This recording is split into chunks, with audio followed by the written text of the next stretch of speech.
guys, today I want to give you a complete guide for how you can make pro-level modern metal tracks from your bedroom. It's very easy to get overwhelmed when trying to nail a modern metal sound because it's such a complex genre. There's so many techniques and tricks to know. So today, let's break it all down into simple steps and create something that sounds huge. Right before we jump in, if you want to dive super deep on producing, mixing, and mastering modern metal, you can check out my Modern Metal Pro course in the description. With that being said, let's get into it. So first off, we're going to need an intro, and one of the most foolproof ways to start a metal track is by teasing a heavy riff. So let's lay something down. I'm tuned down to F. Modern metal can be all kinds of different tunings, but they have one thing in common, and that's that they're always really low. And we're going to mainly want to focus on single notes. Chords can get kind of unclear when you're this low, so we want some clear ringing out single notes. And we just want to keep it simple at this stage. Even if we get technical later on, you want to make sure you have a good core idea to start with. So let's lay something down.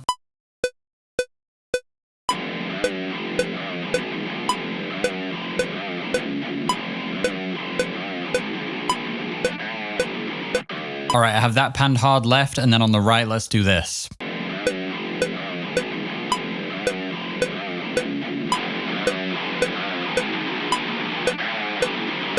So that's our main riff that we'll bring back heavier in a minute after this intro, and we'll talk about tones properly in a minute. But the thing to note about this intro tone is that after my amp, I have a lot of filtering, so we're just getting mid-range. To give it that kind of thin sound. It's not full yet. This tells the listener that heavy guitars are coming, but we're not getting them yet. We're going to have to wait for that drop. And let's layer some other sounds around this. Firstly, I want some light digital drums. We'll bring in the metal drums after again, so we get that impact. Right now, we just want some light digital textures. So I'm going to use Techno by Baby Audio for this sound I've put together, with some bit crushing on it. And let's do the same thing and filter out everything on the top and bottom. So this is kind of just mid-range. So let's program something in. Let's have like a repeated hi-hat pretty quick. And then I want to throw the rhythms off a little bit, rather than being super straightforward here.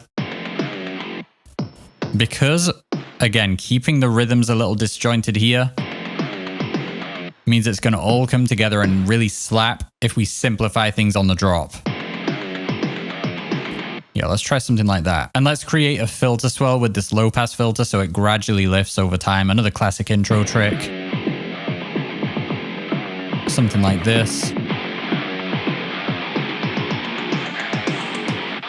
All right, and let's add a little synth to our intro as well. I've created this pluck sound with Vital. Let's just bring a little atmosphere in with that.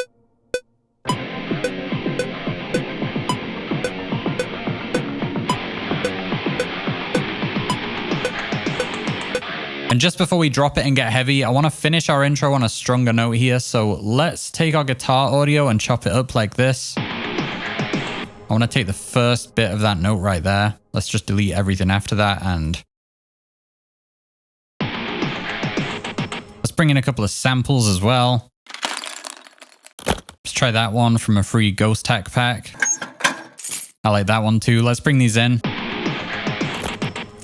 All right, let's chop these together so that we get like a quick little glitch kind of sound right after those guitars. I just want like the main parts of these sounds. Maybe chop this one up even more just to get like a really quick glitchy kind of texture. Let's try that.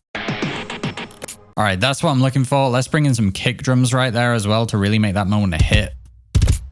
Yeah, I want this to be like a real impact moment. And I'm going to take those last two like guitar glitches and put them on our main tone. Remember, that's our like filtered intro tone. The main tone's going to hit hard. There, now we're ready to drop. So let's start with a drum beat, and I have this sound I've put together using Modern and Massive 2. And a couple of things with this drum sound. Firstly, I have R bass going crazy on the kick, enhancing around 80 hertz with a huge amount of bass. If I turn this off and on, you'll hear just how full it makes the low end. We need that ridiculously huge low end for a modern metal kick. And for the snare, one of the most important tricks to know is to get a really nice controlled reverb. So I'm using Brainworks Aura. I like this one because you can use a gate. So if we turn this off and on, you can hear all that hugeness around it. But because this is a gated reverb, we're controlling that tail. So this isn't going to muddy up the mix too much with the tail just ringing out forever. It quickly chokes it. So we'll hear that epic reverb sound in the mix, but then it quickly gets chopped off so that it's not muddying things up. So let's lay down a drum groove, and coming back to our initial riff, I want to make sure I focus the drums around this. So we're going to want like a ba ba ba ba ba ba ba ba. Remember, we want to keep it simple at this stage. So we're going to want something like this. And let's just go for straight crashes to make it super intense. And another good trick is to make every hit pretty loud. Like honestly, with modern metal drum sounds, you want to make your drummer hit inhumanly hard. Even if it was like live drum audio we're working with, you want to process it to the point where it's like beyond what a human can realistically do.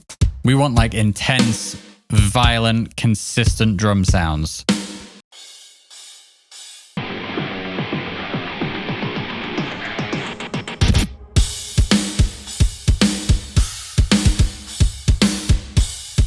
All right, let's get some guitars on that. This is gonna slap. So we've heard the intro version of the tone. Now we want to lay down the real thing, and then we'll talk about tones and everything in a minute. Let's do it.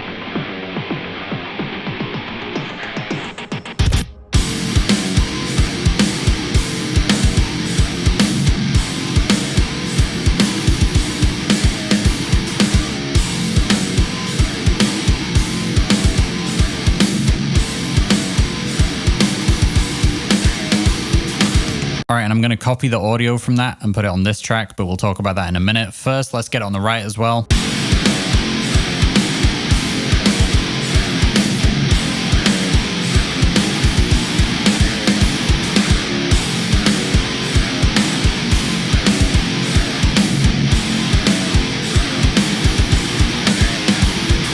I'm going to do the same thing and put that audio on 2 tracks because we actually have 2 different tracks, technically 4 in total because it's on the left and right. So we have a main tone on the left and right and then like a layer on the left and right, which we'll get into in a minute. And for this main tone,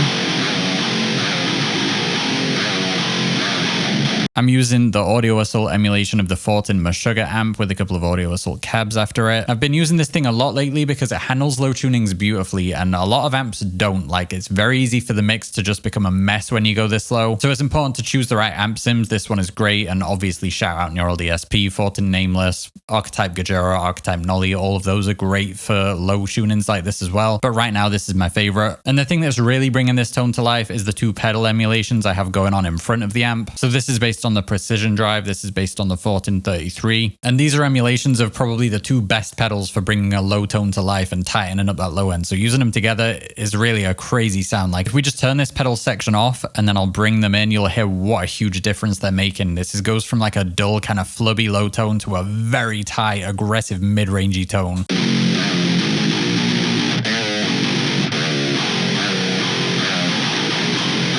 They're just making it scream. Things like this are how you make low tunings work. If the mix had that tone,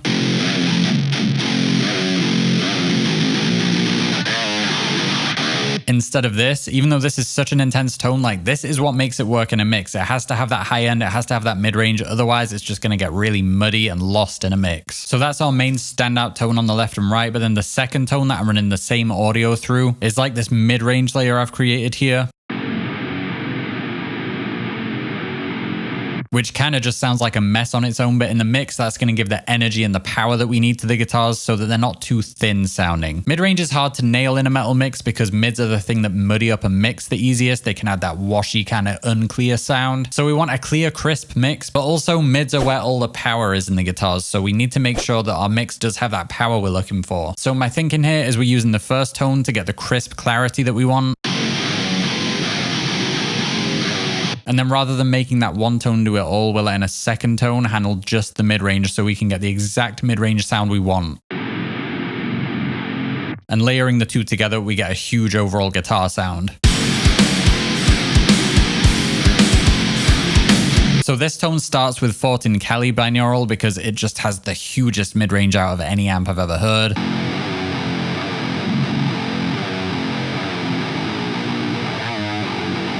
And what I did to take that hugeness even further is put the 3 kHz pitch shifter in front of the amp, bring it down an octave, which just completely destroys the note. I blended it around 40 to 50%. And that basically turns this into a sound that's so low that it's not even really an audible note anymore. But like I said, our other tone is where we're focused on clarity. This one is just about adding that perceived hugeness to the mix. So even though this is like stupidly low, in the mix, it's going to add that impression that these guitars are just massive. The only other thing left to do with this is filter it like we did in the intro so that this is pure mid-range. We don't want any of the high or low stuff because we've done that with the other tone. We just want this to have that mid-range power. Something like this. So now listen to our main guitar tone and then I'll bring in the mid-range layer and see if you can hear how it fattens things up without destroying the clarity we've got in the main tone.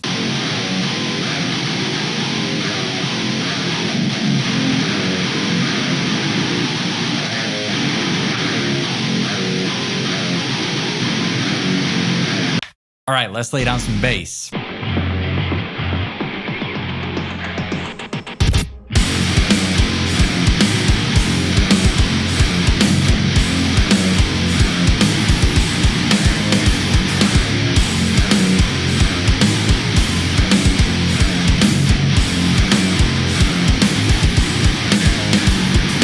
So the bass is pretty much following exactly what the guitars are doing.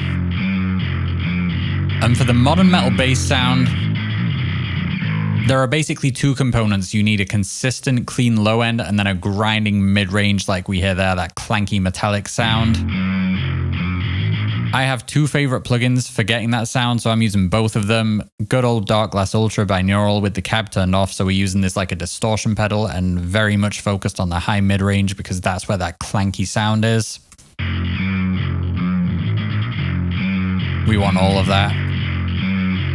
And then the JST Hellraiser, which if you've been watching these videos, you've seen me using a lot. This is such an underrated plugin. I've said it many times, but the thing has a clank knob. Do I need to say anything else? Like, what a great invention. And I know I just mentioned the consistent low end being an important part of the bass guitar sound, and it is, but the more common thing to do these days is filter that out to about 100 hertz and below. So we just kind of get a mid-range sound. Because we can use a synth to get a fuller, bigger low end if we use a sub sound like this one from my Bring Me the Horizon inspired Vital pack.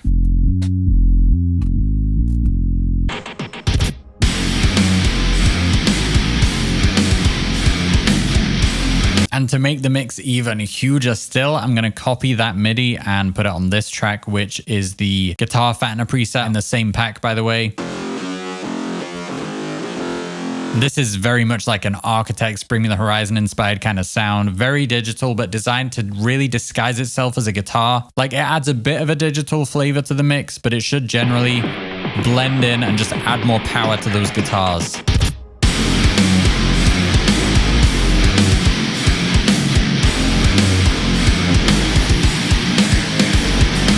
Yeah, like, it's a big sound without those, but they just do things that guitars and bass can't do. And just to be clear, I'm not just using this preset on its own. I have a bunch of effects like a bit crusher, decapitator, and some EQ to get that to sit a little better in this specific mix. But even on its own without any effects, it can still make guitars sound way bigger. So that's the low end and mid-range of our mix pretty much perfected, but something a lot of people underestimate is what occupies the high frequencies in a metal mix, because a synth pad sound like this, although it doesn't sound that heavy, it can generate a huge amount of energy in a mix. This is a harsh, noisy sound, but it's supposed to be like that. If you listen to Bring Me, Architects, Poppy, anything like that, there's always just like this white noise at the top of the mix. And that's there for a reason. It's there to generate energy and basically do the same job that cymbals do in a mix. Like, if you listen to the cymbals here, they're basically just screaming on top of everything else, creating like this wash of energy. But cymbals alone are not enough. I want this to get kind of noisy, out of control sounding. And I'm just going to lay down that one chord. We don't need this to be anything more than like functional. This is just serving a purpose in the mix. It doesn't need to be a melody. So let's do it.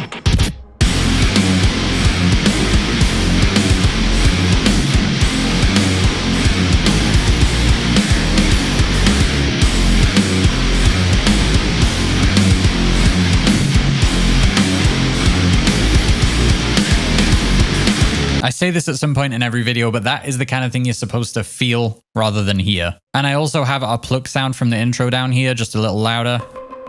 Let's copy the same MIDI and put that down here. So we have those same notes going. That's just there for a bit more atmosphere, so it sounds like more than just some guitars and bass and drums.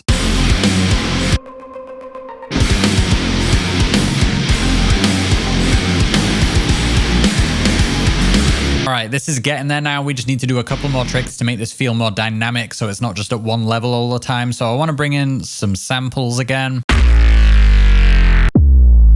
Yeah, a bass drop like this. Let's bring that in. And some kind of impact. I'm just going to go for my explosion I always use. So I'm going to put these right on the drop.